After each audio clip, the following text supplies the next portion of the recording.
In Chapter 24 of To Kill a Mockingbird, Scout's world becomes further entangled in the social and racial complexities inherent in her town.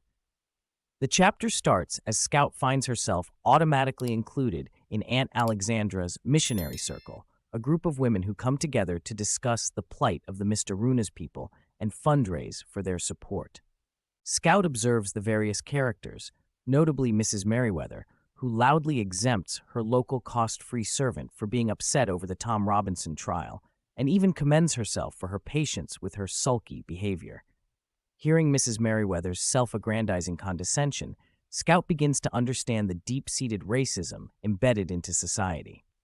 It's hypocritical for these upright Christian women to demonstrate charitable concern for the Mistaruna people in Africa, while expressing extreme prejudice towards their black neighbors. During the gathering, Scout learns about manners from Aunt Alexandra as she silently signals her to correct her posture and to maintain the circulation of refreshments. She also notes that Miss Maudie is the only woman who doesn't seem to fit in because she refrains from engaging in false pretensions.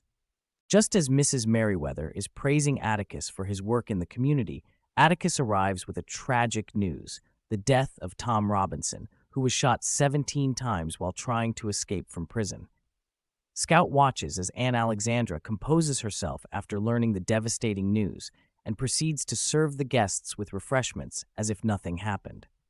Meanwhile, Calpurnia immediately sets off to inform Helen, Tom's wife, about her husband's death, and Scout feels the cruel irony of the women's charity work for the Mistarunas against the backdrop of Tom's death. In this chapter, a deeply disturbing pattern in Maycomb society is revealed. The women are good, caring, and devoted, albeit hypocritical due to their inability to display affection and concern for their black neighbors, who are enduring severe hardships right under their noses.